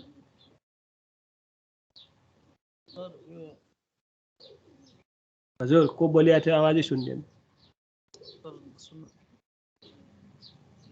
आवाजै आएन मेरोमा। अझै आएन दिपक अलि खै मेरो प्रब्लम हो कि तिम्रोमा हो मेरोमा भन त तर यो कल्सिन एरियर्स भनेर चाहिँ यो कल्सिन एडभान्स पनि हुन्छ हैन र एकदम हुन्छ त्यसको बारेमा नि हल्का भनिदिनुस् ल कल्स इन एरियर भने जस्तै कल्स इन एडभान्स पनि हुन्छ जस्तो मानौ अब अघि पनि इक्जाम्पल दिए कुनै एबिसी भन्ने मान्छेले एबिसी एउटा मान्छेले 1000 शेयर लिएको छ यो सबै कुरो हाम्रो केमा हुन्छ भने इन्स्टलमेन्ट बेसिसमा भयो हुन्छ है एडभान्स प्र्याक्टिसमा अरूमा पनि हुन्छ अब कल इन एडभान्स भन्ने बित्तिकै शेयर मार्केटमा युज हुने दुईटै calls in arrear and advance मानौ यो एबिसी मान्छेले 1000 शेयर लिएको छ अब अघि पनि भने इन्स्टलमेन्ट बेसिसमा त्यही इक्जाम्पल भनौँ एप्लिकेसनमा 30 रुपैयाँ दियो उसले अलटमेन्टमा पनि 30 रुपैयाँ दियो फर्स्ट कलमा 20 रुपिस पेमेन्ट गर्यो अनि फाइनल कलमा पनि 20 रुपिस पेमेन्ट गर्नुपर्ने यो चाहिँ यसरी बाँडेको हुन्छ सुरुमा यो 4 भागमा बाँड्यौँ हामीले अब मानौ एउटा यो एबिसी भन्ने मान्छेले के भनिदियो भने अब एप्लिकेसनमा त बराबर दियो अलटमेन्टमा गइसकेपछि उसले के भन्यो भने हैन म यो इन्स्टलमेन्टमा मैले झन्झट गर्दिनँ तर यो सबै पैसा यो 70 रुपैयाँ मैले एकैपटक पेमेन्ट गरिदिन्छु पनि भन्न सक्छ भन्छ नै यो प्र्याक्टिसमा आएको कुरो र यो हो भने if we get in advance that is liabilities त्यो लाइबिलिटी है बिफोर मनी मेड ड्यू तिमीहरूले मलाई पैसा देऊ भन्नु भनेर चाहिँ हामीले त्यो नोटिस जारी गर्नुभन्दा कुनै मान्छेले अलरेडी हामीलाई पैसा दिन्छ भने that is we call advance र this advance is treated as a liability treat गरिन्छ र पछि जतिखेर त्यो अरू सबै चाहिँ हाम्रो इन्स्टलमेन्ट आउँछ त्यतिखेर यो लाइबिलिटीलाई एक्सपायर गर्न हामीले डेबिट गर्नुपर्छ है फेरि अब यसको मिनिङ के भने लाइबिलिटी त्यो रुलै हो लाइबिलिटी बढ्यो भने के गर्छौँ हामी जर्नल इन्ट्रीमा इफ लाइबिलिटी इन्क्रिजेस के गर्ने क्रेडिट गर्ने if liability decreases liability decrease भयो भने के गर्ने डेबिट गर्ने त्यसैले त्यो पाएको दिन जस्तो मानौ यहाँनिर इन्स्टलमेन्टमा हाम्रो कति लाइबिलिटी भएर बस्छ भने यो चाहिँ 30 रुपैयाँ पाउने बेलामा 40 रुपैयाँ लाइबिलिटी हुन्छ हाम्रो किन 40 लाइबिलिटी हुन्छ भने यो त अलरेडी उसले पेमेन्ट गरेको हो यो डिमान्ड गर्नुभन्दा अगाडि र यो अलटमेन्टको पैसा त डिमान्ड गरेको देऊ तिमीहरू देऊ है भनेर चाहिँ नोटिस गरेको प्रत्येक शेयर होल्डरबाट कलेक्सन गर्न खोजेको हो त्यसरी यो 30 रुपिस त पेमेन्ट गर्नुपर्ने नै हो उसले बाँकी 40 रुपैयाँ पनि पेमेन्ट गर्यो भने this 40 rupees is calls in advance र यसरी हामी के गर्छौँ यहाँनिर भने ब्याङ्क अकाउन्ट डेबिट पैसा जति आयो सबै डेबिट गर्ने र यहाँनिर कल्स इन एडभान्स क्रेडिट हुन्छ है कल्स इन एडभान्स भनेको टोटल पैसा पाएको कल्स इन एरियर भनेको पैसा नपाएको अब यो पछि एक्सपायर गर्ने बेलामा कल्स इन एडभान्स डेबिट हुन्छ है फेरि त्यो जर्नल इन्ट्रीमा त्यस्तो हुन्छ र यति कुरो छैन हाम्रो मैले यहाँ यसो तिमीहरूको त्यो बुक यसो हेर्ने बेलामा अथोराइज क्यापिटल इस्युड क्यापिटल पार भ्यालु इस्युड प्राइस छ यहाँ त पक्कै छ धेरै ठाउँमा छ र यसलाई नै मैले चाहिँ अलिकति डिस्कसन गरेको कन्फ्युज छ भने कन्फ्युज हटाइदिएको मात्रै हो तिमीहरूले बुझ्नु त बुझ्या होला पढ्नेले बुझ्या होला छैन भने त उसलाई के बुझ्छ त ओके ल हामीले शेयर क्यापिटलका टाइप्सहरू पनि पढ्यौँ अनि तिमीहरूले अघि डिस्कसन गरे जस्तै डिफ्रेन्ट कम्पोनेन्ट्स अफ क्यापिटल पनि पढिसक्यौँ र यो सँगसँगै रिसोर्सेसमा पनि त्यो natural artificial resources financial resources human रिसोर्सेसका कुराहरू पनि सँगसँगै आए त्यो पनि इम्पोर्टेन्ट नै हो बिजनेसमा यस्तै कुरो हामीले पढ्यौँ अरू do you have any doubt question नभए अब मैले सोध्छु आज जम्मा 12 जना मात्रै छौँ हिजो 18-19 जना थियो त्यही सोध्छन् भन्ने हिसाबले नआएको नै मैले पनि त्यो मेरो ठम्मै भनौँ न मेरो चाहिँ एजम्सन पनि त्यही भएर जुन चाहिँ सरहरूले सोध्नुहुन्छ भनेर भाग्छ त्यसले कहिले सिक्दैन ओके ल हाम्रो सञ्जीव भाइ हजुर सर के छ कुनै डाउट कतिवटा 5वटा 6वटा क्यापिटल पढ्यौँ र त्योसँग रिलेटेड हामीले डिफ्रेन्ट अरू कुरो पनि पढ्यौँ छैन सर ओके छैन भने ल हामीले फर्म अफ बिजनेस पढेका छौँ there are different firm of business के पढेका छौँ भने त टाइप्स अफ बिजनेस भन्ने पनि हुन्छ तर टाइप्स अफ बिजनेस त दुईटा छ एउटा प्रफिट ओरिएन्टेड एउटा सर्भिस ओरिएन्टेड त्यो टाइप भयो फर्म अफ बिजनेस कतिवटा छ Yes, sir. Sole trading, partnership, limited. Okay. There are basically different forms छन् तर सोल ट्रेडिङ, सोल प्रोप्राइटर, पार्टनरसिपमा पनि हामीले दुईटा टाइप पढेका थियौँ। एउटा लिमिटेड लायबिलिटी र अनलिमिटेड लायबिलिटी। यस, लिमिटेड लायबिलिटी पार्टनर र अनलिमिटेड लायबिलिटी पार्टनर भनेर पढेका थियौँ। त्यो पनि अब इट प्री जसो अघि हामीले डकुमेन्ट्समा भन्यौँ, डकुमेन्ट्समै मेन्सन गरेको हुन्छ। अनि त्यसपछि हामीले कम्पनी पनि पढ्यौँ र कम्पनीका टाइप्सहरू पनि there are basically 2 types. World wide हामीले हेर्ने हो भने 2 टाइप्स नै हुन्छ। के प्राइभेट र पब्लिक कम्पनी छ। यस, प्राइभेट एन्ड पब्लिक। अब जुन कुरो हामीले अहिले एकदमै डिस्कसन गऱ्यौँ सेयरकै बारेमा अथवा यो डिफ्रेन्ट कम्पोनेन्ट्स अफ क्यापिटलको बारेमा डिस्कसन गर्दाखेरि शेयर क्यापिटल, डिबेन्चर, बन्डहरू basically are issued by public company but not private कम्पनीले इस्यु गर्न पाउँदैन, तिनीहरूलाई राइट हुँदैन। र पब्लिक लिमिटेड कम्पनीले मात्रै के गर्छ त यस्ता विभिन्न कम्पोनेन्टहरू क्यापिटलका मार्केटमा पब्लिकलाई इस्यु गर्छ र कलेक्सन गर्छ। त्यो अकाउन्टिङ मेकानिजममा जे हामीले पढ्यौँ त्यो कुरो पब्लिक कम्पनीले मात्रै गर्छ। यो पार्टनरसिप फर्ममा पनि हुँदैन, सोल प्रोप्राइटरमा पनि हुँदैन। बेसिकली अब यो सोल जस्तो मानौ, अब सुन, सोल प्रोप्राइटर अथवा सोल ट्रेडिङ कन्सर्नलाई पनि कम्पनीमा चेन्ज गर्न सकिन्छ। मानौ अब यो अहिले तिमीहरूले पनि सुनेका छौ होला, चौधरी ग्रुपले पनि सेयर इस्यु गर्ने चाहिँ म गर्छु भनेर भनेको छ। उसले के चेन्ज गर्नु पर्यो पहिला भने डकुमेन्ट चेन्ज गर्नु पर्यो। त्यो कम्पनीलाई पब्लिक लिमिटेड बनाउनु पर्यो। पब्लिक लिमिटेड बनाइसकेपछि अब विभिन्न त्यसका निकायहरूसँग छलफल गरेर कति सेयर इस्यु गर्ने हो, उसको भोल्युम के छ, क्यापिटल कति हो, किनभने उसको त ह्युज क्यापिटल हुन्छ। उसको ट्रान्जेक्सन त नेसनल मात्रै होइन, इन्टरनेसनल पनि छ। त्यसैले अघि कसले हाम्रो अमितले भनेको थियो नि, कसरी चाहिँ त्यो क्यापिटल अथोराइज अथवा म्याक्सिमम नोमिनल क्यापिटल कसरी मेन्सन गर्छ भन्ने कुरोमा गभर्मेन्टले उसका विभिन्न एङ्गलहरू, विभिन्न ट्रान्जेक्सनहरू एनालिसिस गर्छ र त्यसको बेसिसमा यति क्यापिटल ठिक छ भन्ने हिसाबले क्यापिटल मेन्सन गरेको हुन्छ। ओके, त्यो सँगसँगै अब मैले अब कसलाई सोधेँ भने कञ्चन, हामीले गुड गभर्नेन्स भन्ने पार्ट पनि पढेका थियौँ जस्तो लाग्छ हो। एउटा टपिक गुड गभर्नेन्स, र हामी पढ्दैछौँ बिजनेस, र बिजनेसको भेरी इम्पोर्टेन्ट फन्डामेन्टल क्राइटेरिया भित्र आउँछ governance. So what do you mean by अथवा understand about this good governance अथवा कर्पोरेट गभर्नेन्स। हामीले यसरी पढेका छौँ, कर्पोरेट गभर्नेन्स पढेका छौँ, कसरी बुझेका छौँ त्यो?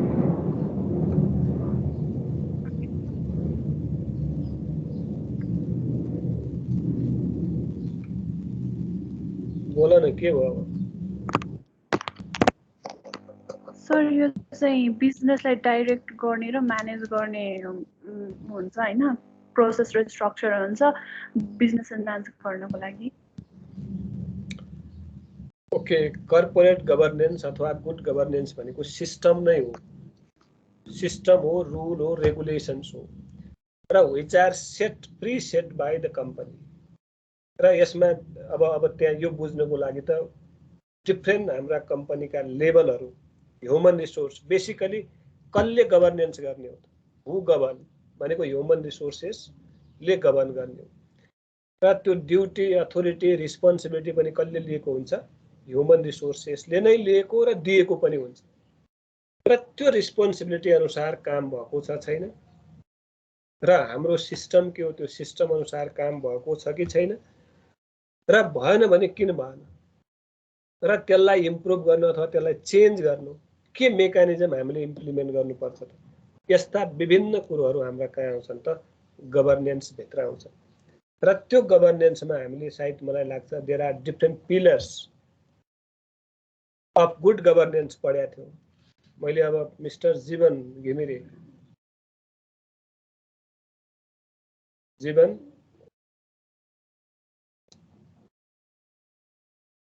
अहिले त बोल्दा यो त के बोल्छ त, यसलाई त सोध्यो भने त यसको साथै जान्छ जस्तो लाग्छ हो। एक गल्ती होला, केही छैन, बोल न हो भने, गल्ती भयो करेक्सन गर्ने त हो नि। त्यसकै लागि त हामी बसेका छौँ, छलफल गर्दैछौँ, डिस्कसन गरिरहेको। असीम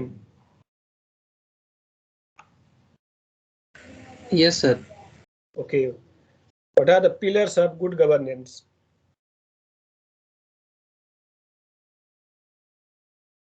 Important question. Pillars of accountability अनि त्यसपछि फेरि transparency, fairness, responsibility अनि leadership. Okay, yes. त्यही हो न. Pillar, these are the very important. अब जस्तो हामीले यो गुड गभर्नेन्स त्यहाँ मेन्टेन गर्नको लागि सबैभन्दा पहिला भनेको रिस्पोन्सिबिलिटी एन्ड अकाउन्टेबिलिटी. कुन मान्छेको रिस्पोन्सिबिलिटी के हो र उसको रिस्पोन्सिबिलिटी प्रति त्यो अकाउन्टेबल छ कि छैन. यदि रिस्पोन्सिबिलिटी दियो अनि उसले काम गर्यो कि गरेन, मोनिटर पनि छैन, मतलबै छैन, तर त्यो कामप्रति त्यो आफ्नो ड्युटीप्रति त्यो मान्छे कतिको अकाउन्टेबल छ. यदि अकाउन्टेबल पनि भएन भने त्यहाँ गुड गभर्नेन्स कहिले पनि मेन्टेन हुँदैन. त्यसैले for the good governance everywhere but not only in यो सोल प्रोपर कन्ट्रीको पनि त्यही हो. हामी सुन्छौँ नि गभर्नेन्सै भएन, गुड गभर्नेन्स भएन, किन भएन भन्ने कुरो कसैले एनालिसिस गर्दै गर्दैन. गर्यो भने पनि त्यो इम्प्लिमेन्टेसन हुँदैन. त्यसैले हामीले के भन्छौँ भने त्यो रिसर्च भनेको भेरी इम्पोर्टेन्ट पार्ट है.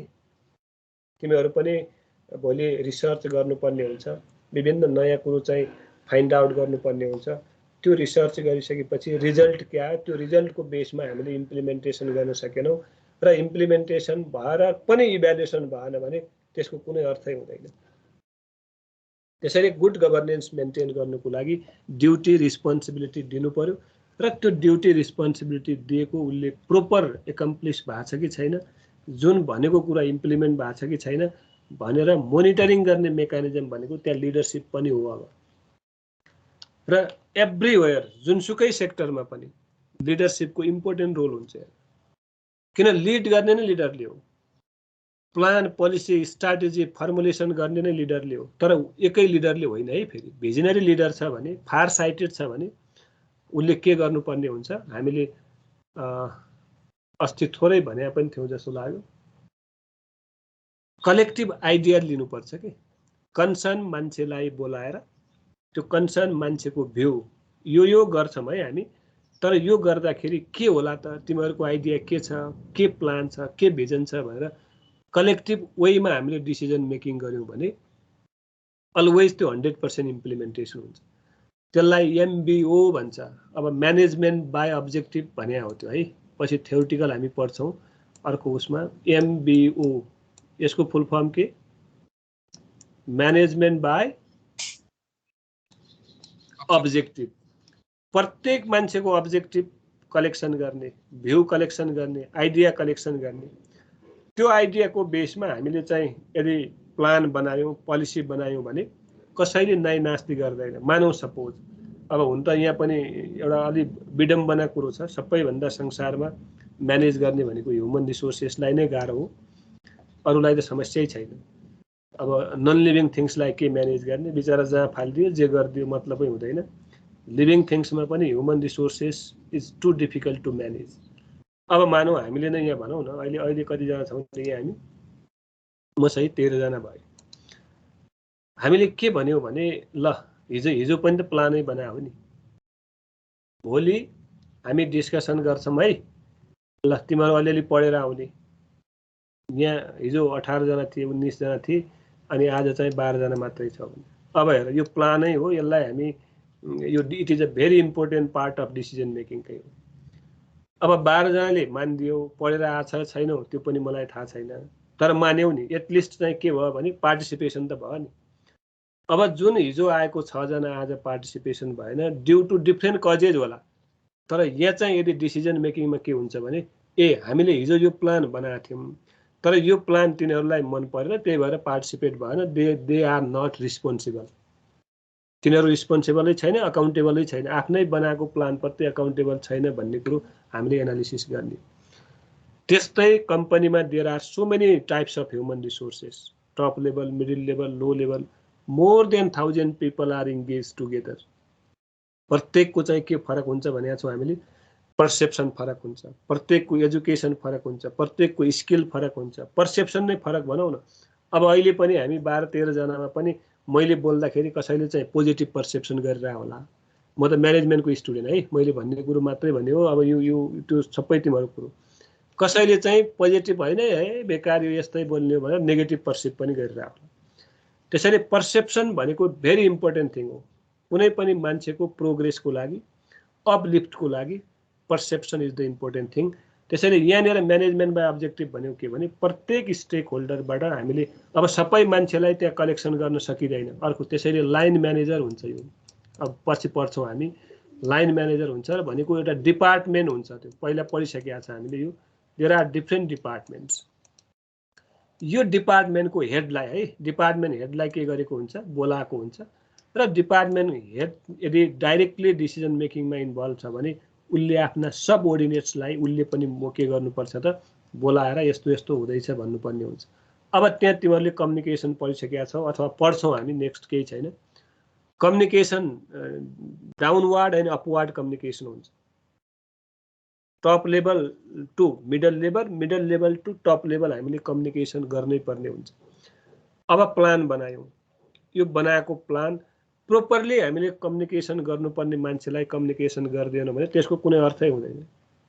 ननसेन्स हो, त्यो मिनिङलेस हो, त्यसको कुनै अर्थ भएन।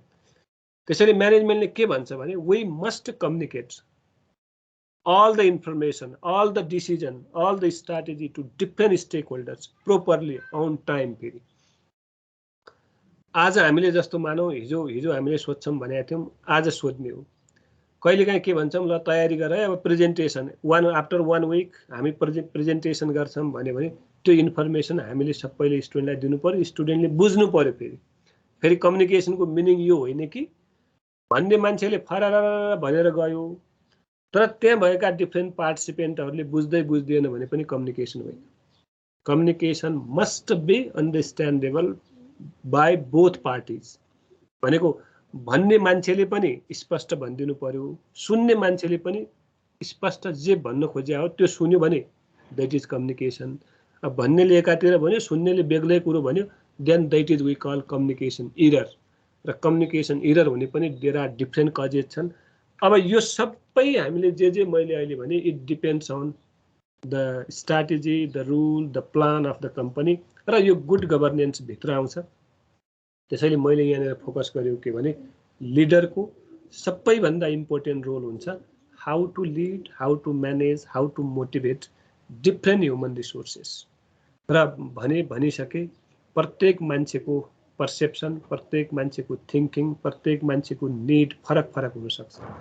त्यो फरक निड, फरक पर्सेप्सन, फरक थिङ्किङलाई एउटै क्याटेगोरी, एउटै बास्केटमा हालेर हामीले म्यानेज गर्ने हो। त्यो म्यानेज गर्दाखेरि त्यसैले हामीले साइकोलोजी के छ, साइकोलोजिकली पनि रिड गर्नुपर्ने हुन्छ। उसको पर्सिभ कसरी गरिरहेछ त्यो पनि हामीले रिड गर्नुपर्ने हुन्छ। अब सबै मान्छेको एउटै ट्रिटमेन्टले पोजिटिभ नहुन पनि सक्छ। त्यसैले हामीले चाहिँ अर्को कुरो अस्ति सायद भनेन, म्यानेजमेन्टका अथवा मोटिभेसनका डिफ्रेन्ट टुल्सहरू छन्।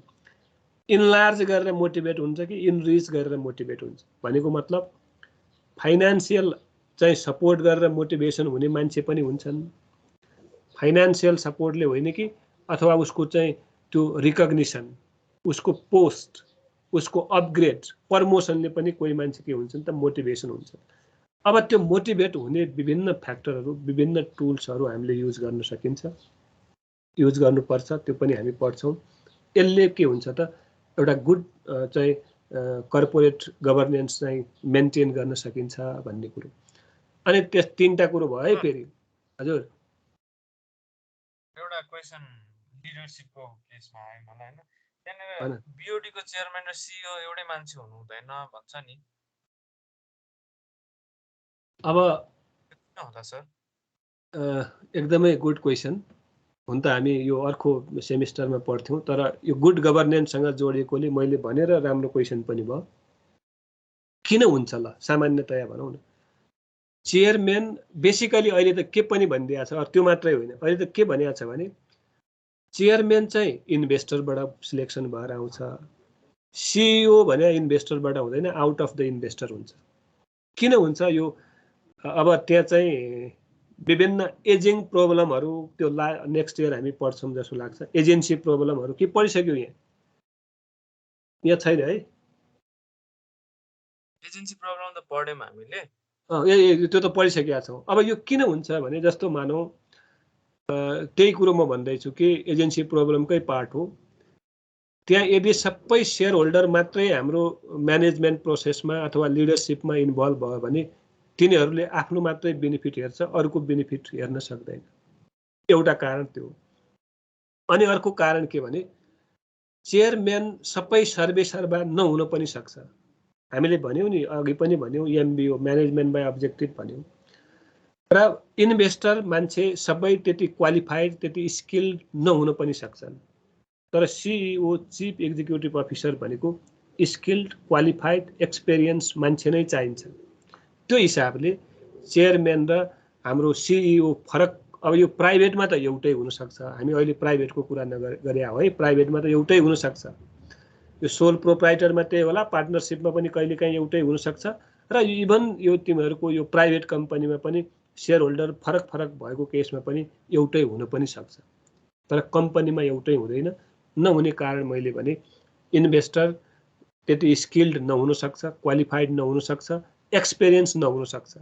तर त्यो चार्टर सिइओ भनेको अब चार्टर एकाउन्टेन्ट मात्रै होइन, विभिन्न ब्याकग्राउन्डको हुनसक्छ, जो वेल एक्सपिरियन्स्ड र जसले चाहिँ मार्केटमा त्यो ट्रेन्ड के छ, मार्केटको निड के हो, डिफ्रेन्ट पब्लिकको निड के हो, पब्लिकसँग भिजेको र मार्केट एनालिसिस गरेर उसले मार्केटको ट्रेन्ड बुझेको मान्छे बेसिकली सिइओमा हुन्छ। र सर्वेसर्वा फेरि हुन त चेयरम्यान भन्छ, दुईटा कुरो हुन्छ त, एक्जिक्युटिभ र जुन चाहिँ डे टु डे एक्टिभिटिजमा डाइरेक्टली इन्भल्भ हुने भने सिइओ हो।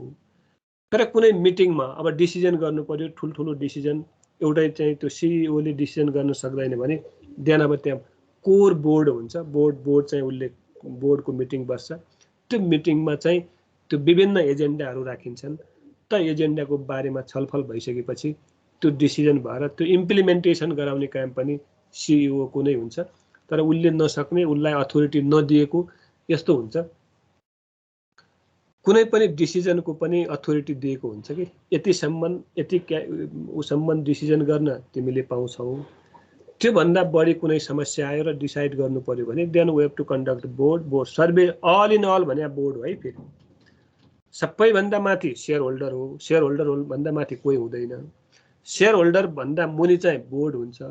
बोर्ड पछि चाहिँ हाम्रो जुन हायरार्किकल पोजिसन हुन्छ, त सिइओ होस् अथवा लाइन म्यानेजर होस् अथवा डिपार्टमेन्टका म्यानेजर हुन्, त्यसका सबअर्डिनेट्स, त्यहाँ चेन हुन्छ। त्यो चेन चाहिँ तल बसेको हुन्छ। र अहिले प्रत्येक पब्लिक कम्पनीमा सिइओ र चेयरम्यान फरक फरक हुन्छ। सिइओ चाहिँ आउट अफ सेयर होल्डर्स हुन्छ र चेयरम्यान चाहिँ अमाङ त्यो सेयर होल्डर्सबाटै सिलेक्सन भएको मान्छे बेसिकली चेयरम्यान हुन्छ। तर नहुन पनि सक्छ, हुन्छ भन्ने छैन है। फेरि नहुन पनि सक्छ। यो भनेको it depends on company, depends. अब त्यो यदि फार साइटेड हो अथवा स्किल्ड मान्छे छैन भने बाहिरको मान्छे पनि चेयरपर्सन हुनसक्छ। त सिइओ त सबै कम्पनीमा बाहिरकै मान्छे छ। त्यही कारण हो। आकाश, अरू? हजुर, यो अहिले त्यो यो ट्रेन्डिङमा छ नि, यो ट्याक्स हेभन भन्ने, यसको बारेमा भनिदिनु न। मैले बुझिनँ। यो ट्याक्स हेभन भन्ने एउटा टर्म आइरहेछ नि अहिले, त्यो पेन्डोरा पेपर्स हो भन्नेमा के सर? त्यो मलाई आइडिया भएन, मलाई नलेज नभए त मैले त्यो कुनै कन्ट्रीहरूले त्यो ट्याक्सहरुमा त्यो अलिकति धेरै नै छुट दिन्छ, त्यही हो ट्याक्स हेभन भनेको। कन्ट्रीहरूलाई भन्छ होला त्यो, मेरो आइडियामा। Tax heaven? हजुर हजुर हो सर। जस्तै सेल कम्पनीहरू, तिनीहरूले त्यो कम्पनीमा बनाउँछ अनि तिनीहरूको प्रफिट चाहिँ त्यतातिरबाट लिँदाखेरि चाहिँ तिनीहरूलाई फाइदा हुने भएर चाहिँ यो यस्तो ट्याक्स हेभन हो कि के भने भन्छ सर। यो हेभन सर, हेभन स्वर्ग। एचसिए ट्याक्स हेभन? ए भएन, मैले यसको बारेमा मलाई थाहा भएन। थाहा नभएको कुरो मैले कसरी भनौँ? मैले ट्याक्स हेभन खोजेर के रहेछ त्यसपछि मात्रै मैले डिस्कसन गर्छु। तिमीहरूलाई थाहा छ भने केही भन। त्यही होइन, अहिले यो चलेछ नि सर, न्युजहरूमा नि आइरहेछ नि त्यो के पेन्डोरा पेपर्सहरू भन्ने टाइपको क्या। अनि त्यसमा टर्म थियो कि, अनि यो हाम्रो ट्याक्सेसनसँग रिलेटेड भएर क्वेसन सोधेको। मैले मेरो माइन्डमा आएन, मैले चाहिँ सुने पनि नभएर होला। अब त्यसको बारेमा मैले पनि खोजेर फेरि डिस्कसन गरौँला। यस ट्याक्स हेभन अरु कसैलाई थाहा छ भने भन त। आकाश, चुनौती कसैलाई?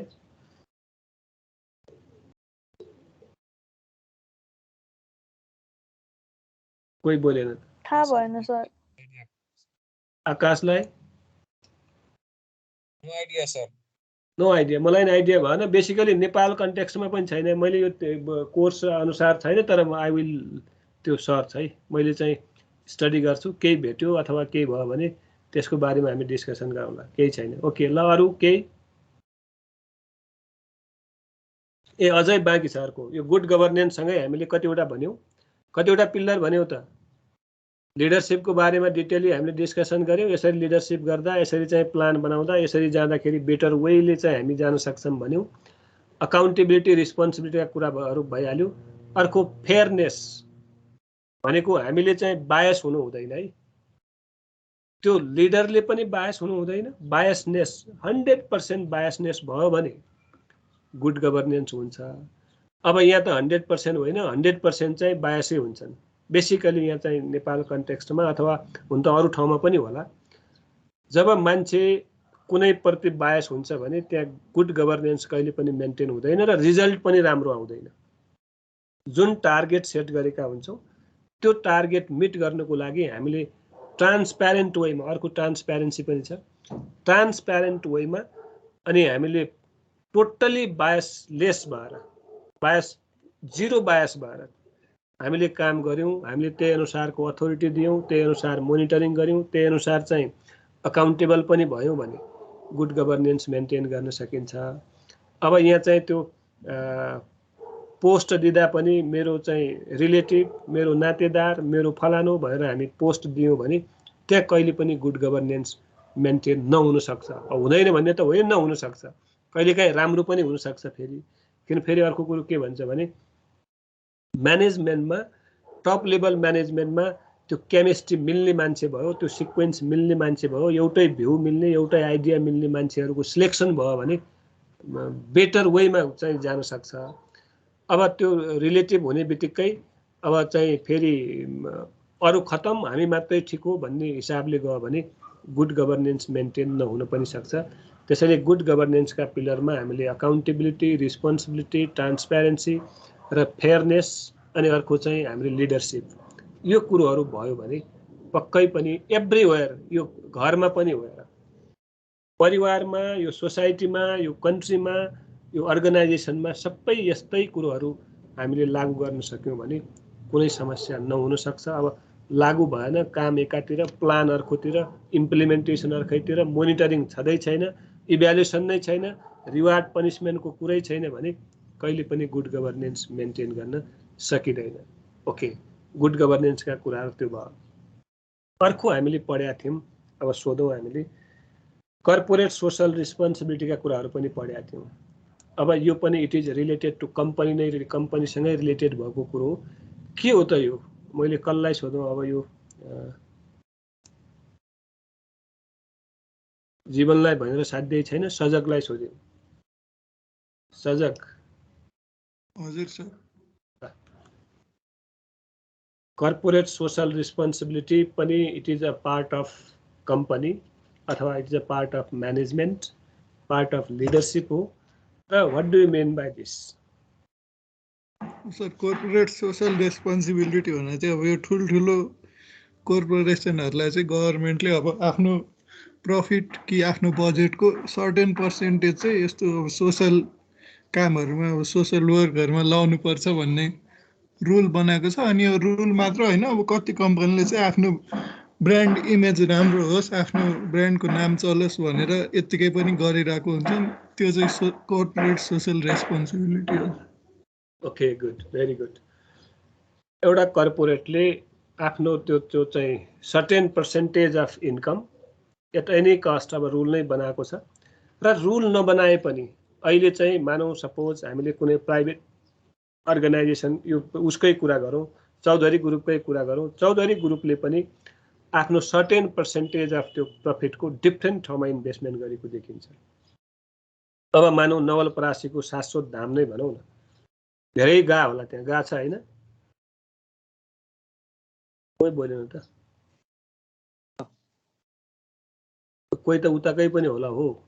अब त्यो पनि it is a kind of social responsibility नै हो। त्यसले गर्दा के भयो, उसको चाहिँ इन्भेस्टमेन्ट भयो, तर त्यसले डाइरेक्टली सोसाइटीमा एउटा अहिले त मान्छेको त्यो टुरिज्म डेस्टिनेसन नै बनेको छ। त्यसले गर्दा के भयो भने एउटा सोसाइटीका मान्छेहरूले एउटा इन्टरटेन पनि गर्न पायो, उसको फन्ड पनि त्यहाँ जेनेरेसन भयो, एसेट्स नै जेनेरेट भयो कि त्यहाँ एउटा लङ टर्म एसेट्स हो। र त्यस्ता चाहिँ डिफ्रेन्ट एक्टिभिटीमा चाहिँ इन्भेस्टमेन्ट गर्यो भने अब अघि सजगले भने जस्तै डाइरेक्ट अथवा इन्डाइरेक्ट रूपमा उसको कम्पनीको इमेज चाहिँ बढेको हुन्छ, उसको गुडविल इन्क्रिज भएकै हुन्छ। प्रत्येक मान्छेले त्यहाँ जाने बित्तिकै सिजी ग्रुप साइडमै सिजी ग्रुप छ, सिजी ग्रुप भनेर भनेको त्यो ब्रान्ड, उसको इमेज चाहिँ प्रत्येक कस्टमर प्रत्येक भिजिटरको माइन्डमा बस्छ। यो के हो भन्ने कुरो सबैले बुझ्छन्, अटोमेटिक मार्केट एक्सपान्सन भएको हुन्छ। त्यो प्राइभेटको कुरा गरे। त्यस्ता विभिन्न अरू कर्पोरेसनहरूले पनि त्यस्ता एक्टिभिटिजमा इन्भेस्टमेन्ट गरेको देखिन्छ। यो के हो भने ड्यु टु सजिलो तरिकाले भन्दाखेरि मार्केट एक्सपान्सन गर्नको लागि र केही न केही सोसाइटीमा उसको कन्ट्रिब्युसन होस् भन्ने उद्देश्यले यो कर्पोरेट सोसल रेस्पोन्सिबिलिटी गरेको देखिन्छ। र राम्रो कुरो दुईटै पक्षको लागि, as a society and as a investor, त्यो गर्ने मान्छेको र त्यसबाट बेनिफिट पाउने मान्छे दुईटैको लागि लङ टर्ममा बेनिफिट नै हुन्छ। त्यसैले प्रत्येक चाहिँ अहिले चाहिँ म हिजो पनि हामीले भने जस्तो लाग्यो, गाउँघरतिर अथवा स्कुल, अहिले बेसिकली सरकारी स्कुलमा विभिन्न यो के अरे यो कम्प्युटरका डिभाइसहरू दिएको अथवा नेट जोड दिएको अथवा बिल्डिङ बनाइदिएका यस्ता विभिन्न इक्जाम्पलहरू छन्। त्यो भनेको सोसल रेस्पोन्सिबिलिटी नै हो। ओके, अरू यसमा सोमराजले के थप्न चाहेको छ र केही देखेको, यो हामीले भने इक्जाम्पल भन्दा बाहेकका तिमीहरूले देखेका छौ भने यु क्यान एक्सप्लेन है। अस्ति हाम्रो उसले अमितले भनेको थियो नि पढाउने बेला, जस्तो एउटा कम्पनीले सिमेन्ट कम्पनीले यस्तो यस्तो काम गर्छ यसो हो भन्ने भनेको थियो, त्यहाँ पनि हामी केसँग जोडेका थियौँ भने यही सोसल रेस्पोन्सिबिलिटीसँगै जोडेका थियौँ। सोमराज हजुर सर, के एडिसन गर्नुपर्ने नलेज कर्पोरेट सोसल रेस्पोन्सिबिलिटी? पहिला चाहिँ 1% थियो सिएसआर गर्नुपर्ने कम्पनी एभ्री बिएफआईहरूले, ब्याङ्क एन्ड फाइनेन्सियल इन्स्टिट्युसनहरूले। And according to September 2020 the BFIs are required to for 5% of their profit for the corporate social responsibility. Corporate social रेस्पोन्सिबिलिटीको कुरा गर्दाखेरि चाहिँ मेरो एक्सपेक्ट के छ भन्दाखेरि चाहिँ कुनै पनि पब्लिक लिमिटेड कम्पनीजहरूले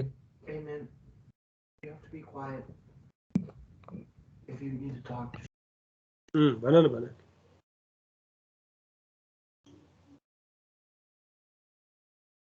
के हो त्यसको डिस्टर्ब भयो क्या हो? शिशिर? हजुर सर। ल, केही एडिसन, केही इक्जाम्पल तिम्रै त्यो सोसाइटीमा तिमीले देखेको के छ? यो थप्नु पर्ने त केही छैन सर। एक्जाम्पल चाहिँ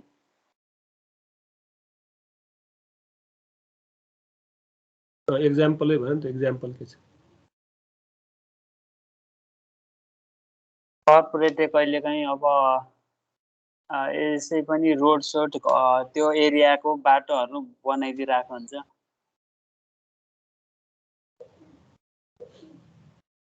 ओके, बाटोघाटो पनि बनाउन सोसल रेस्पोन्सिबिलिटी। अनि केही प्रोग्राम सोग्राम गर्न पर्यो, कहीँ केही प्रोजेक्ट आयो भने पनि कर्पोरेटले अब छुट्टै पैसा दिइरहेको, सहयोग गरिरहेको हुन्छ। ओके, कुनै क्रिएटिभ वर्क जस्तो कुनै चाहिँ अब हाम्रो नलेज इन्हेन्समेन्टसँग रिलेटेड, कुनै वर्कसपसँग रिलेटेड, कन्फरेन्ससँग रिलेटेड त्यस्ता प्रोग्रामहरू छ भने पनि हामीले कुनै त्यो एज अ डोनेसन दिएको अमाउन्ट पनि उसको पछाडि, अहिले जस्तो स्पोर्ट्समा तिमीहरू सबैभन्दा बढी यो कहाँ देखेका छौ? स्पोर्ट्समा है। कुनै गेम भएको हुन्छ भने त्यो गेम त्यो ग्राउन्डको चारैतिर सबै त्यो ब्यानरहरू त्यो बोर्डहरू ला हुन्छ नि, थाहा छ, देखेका छौँ नि हामी सबैले त्यो छ सर। अब उनीहरू के हुन्थ्यो? स्पोन्सरहरू हो। र त्यो स्पोन्सर त्यहाँ दुईटै कुरो भयो, एउटा गेम पनि स्मुथली चल्यो, फन्ड पनि जेनेरेट भयो, र अर्को के भइरहेछ त्यहाँ डाइरेक्ट रूपमा तिनीहरूको पब्लिसिटी मार्केटिङ पनि भइरहेछ। अब त्यस्तो फन्ड डोनेसन गऱ्यौँ भने त्यो अल्टिमेटली हामीले कहाँबाट रिडक्सन गर्न पाउँछौँ? हाम्रो भएको प्रफिट र त्यो मैले सिआरएसमा खर्च गरेँ भनेर हामीले चाहिँ के गर्न सक्छौँ त? सिएसआरमा खर्च गरेँ भनेर गभर्मेन्टलाई भन्न पनि सक्छौँ। यसरी देयर आर डिफ्रेन्ट प्रोग्रामहरू र बढी जसो देखिएको भनेको अहिले स्पोर्ट्सतिर बढी देखिया हुन्छ। त्यसैले ठुल्ठुला धनाढ्यहरू अथवा ठुल्ठुला बिजनेस हाउसहरूले पनि अहिले स्पोर्ट्सलाई बढी समातेको देखिन्छ। दुईटै कुरो, एउटा चाहिँ उसको फन्ड पनि त्यो के भयो त युज भयो, अर्को डाइरेक्ट अथवा इन्डाइरेक्ट रूपमा तिनीहरूको पब्लिसिटी पनि बढ्यो। ओके, ल यस्तै कुरोहरू हामी सोध्छौँ भनेको थिएँ। यसलाई सोद्धाखेरि इन्ट्रेक्सन गर्दाखेरि धेरै कुरो थाहा हुन्छ, हुनु पनि पर्छ। मैले नजानेको कुरो तिमीहरूबाट आउँछ, तिमीले नजानेको कुरो मबाट आउँछ। Interaction is a very important thing. अझै पनि मैले भन्छु, बोल्नेले चाहिँ सिक्ने हो, बोलेन भने सिकिन्न र सुन्नुपर्छ अनि नजानेको कुरो बोल्नु पनि पर्छ। अब हेर, आज हाम्रो अघि पनि हामीले कुरा गऱ्यौँ, यो दसैँ तिहार पछि मात्रै हाम्रो क्लास हुन्छ र यो लास्ट क्लास।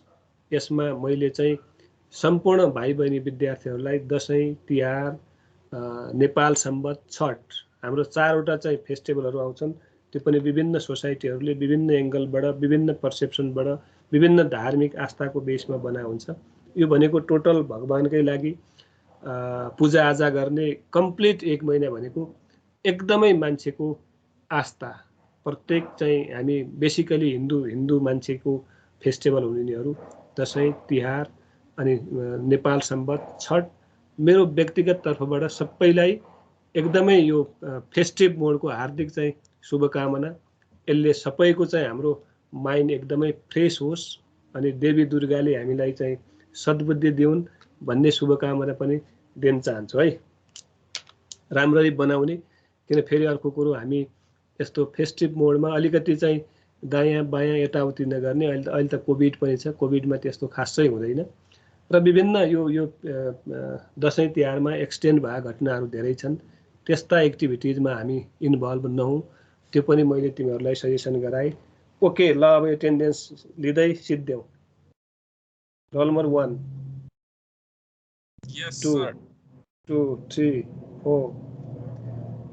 अमित पनि छैन, अमित लामी छैन।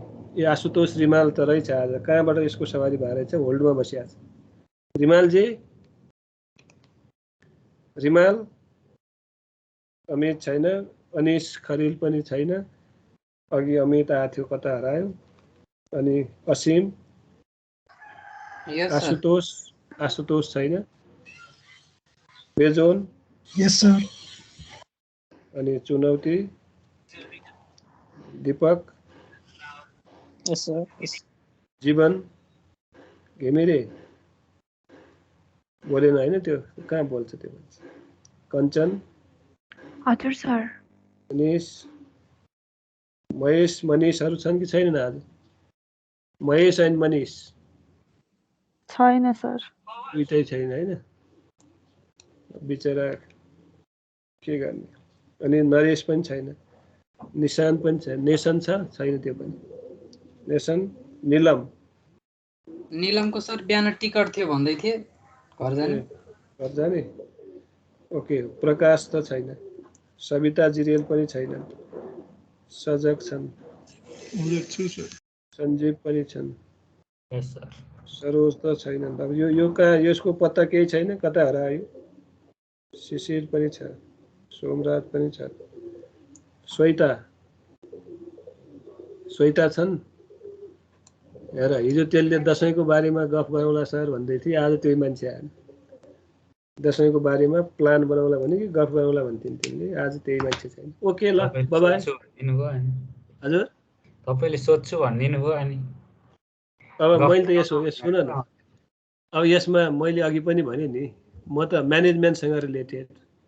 म्यानेजमेन्टले के भन्छ भने pre information, pre plan, pre discussion भइसकेपछि मात्रै त्यो इम्प्लिमेन्टेसन हुन्छ। मैले भने नि जस्तो यहीँनिर एमबिएकै कुरा गरेँ नि। अब मैले नभनिकनै सोध्या भए, कहाँ सरले सोध्छु नै भन्नुभएको छैन, तिमी सोध्यो त्यसरी हुन्छ है? हुँदैन। आज अर्को दिन भन्नु र अर्को दिन गरौँला तिमीहरू भन्थ्यौ नि, हो त्यही भन्छौ भन्ने हिसाबले मैले चाहिँ हिजो भनेको। अब हामीले रिभिजन गऱ्यौँ, इम्पोर्टेन्ट पोइन्ट नै रिभिजन गरेका छौँ। कोर्ससँगै पढेको हो, यो बाहिर होइन। टाइप्स अफ क्यापिटल पनि तिमीहरूको बुकमा छ, कोर्समा छ, त्यही भएर पढेको। अब जो छ उनीहरूलाई त बेनिफिटै भएन, अब नहुनेले बेनिफिट त्यो लुज गर्यो, त्यति मात्रै फरक हो। ओके, केही छैन। Okay, bye, have a good time. Bye sir, bye sir, हजुरलाई पनि दसैँ तिहारको शुभकामना। Thank you very much once again. सबैलाई एकदमै धेरै धेरै शुभकामना।